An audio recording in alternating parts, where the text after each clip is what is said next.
In this video, I'm going to be making some wooden rings as well as some boxes to keep them in. And to start off, I'm going to be making the ring boxes, which are not even really boxes, they're going to be round. So I bought this round oak closet rod to start making them.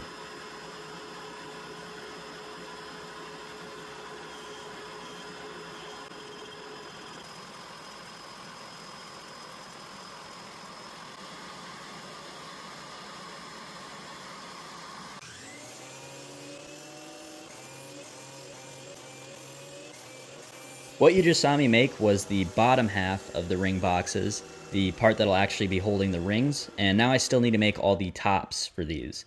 And I'm going to make those out of some oak as well, and I'm going to do this at the drill press just using a series of different drill bits. So I'm going to start out with a 1 3/4 inch hole saw bit, and then I'm going to hollow that out with a 1 1/4 inch spade bit, and then finally I'll drill all the way through with a 1/2 inch drill bit.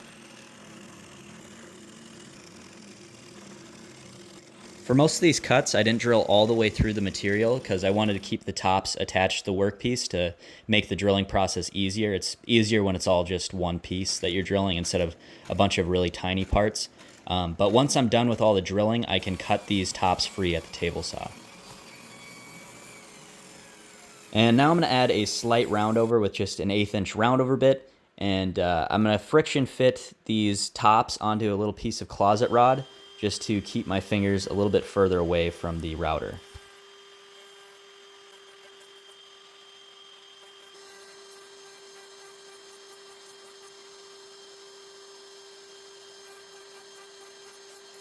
I also wanted to round over the inside of that 1/2 inch hole that I drilled, but the bearing on the router bit was too big.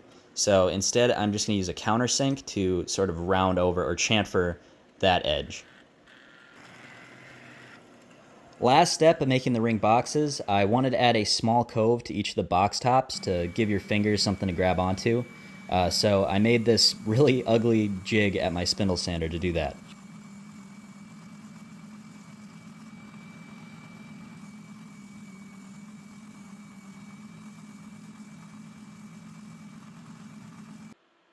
So the top and bottom of these ring boxes are just friction fit together, but they do seem to hold pretty well.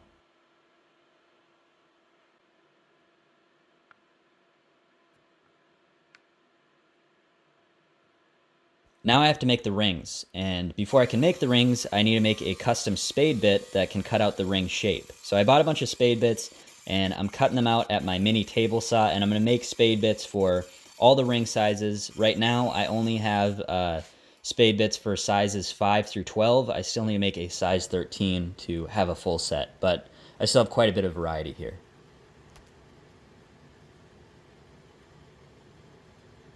If you get a closer look at these spade bits, you'll notice that the slots cut in them are kind of cut at an angle, like dovetails, and the reason for that is to reduce friction on the bit to keep it from burning up the wood if the bit gets too hot.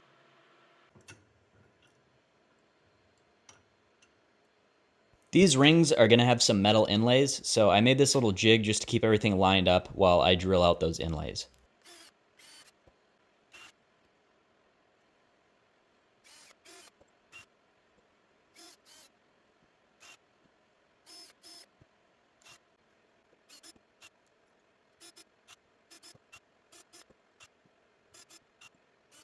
And now I'm going to fill those inlays with some aluminum wire. And I wanted to use stainless steel originally, but that was going to be too hard on my spade bits. So I am going to be using aluminum instead just because that's easier to work with and it's easier on my woodworking tools.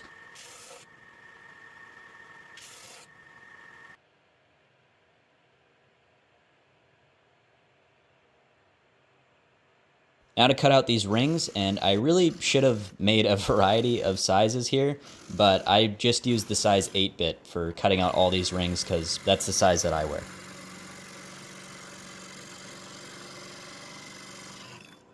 Once all the rings are drilled out, I can cut them all free at the table saw.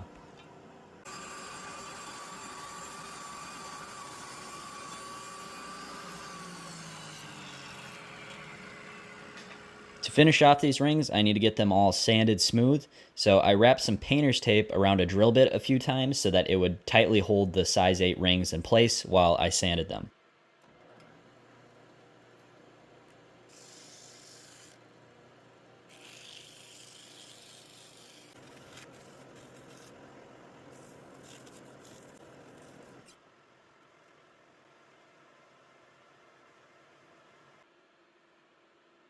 I made a ton of different rings just trying out different designs, and this design was very simple, but definitely my favorite, and it also matches the box very well. But I am going to show you two other designs that I made that I think are pretty cool as well.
I also made some with the colors reversed, which I think turned out a lot better.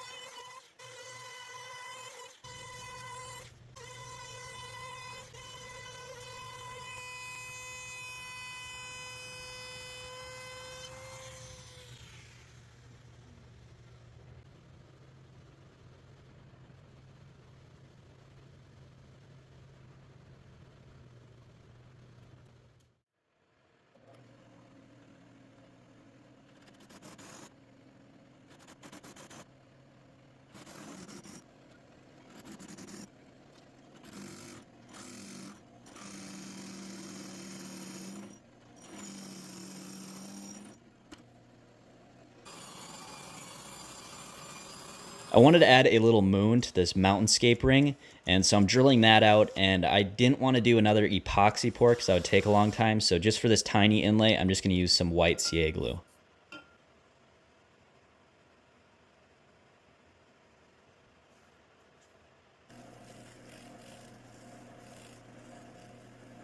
So like I said, I made a ton of these rings, probably close to 100, and I really didn't care for most of the designs I made. The only one that I really liked was the 3-dot aluminum one. So I think I'll try and make more of those and sell those on my Etsy at some point, try to make a little bit of money. As for the other ring designs that I didn't really like as much, I am going to put those up on my Etsy as well soon, for as cheap as I can, so like 50 cents, which is just to cover the Etsy listing fee. But anyways, please let me know which ring was your favorite in the comments below, and thanks for watching.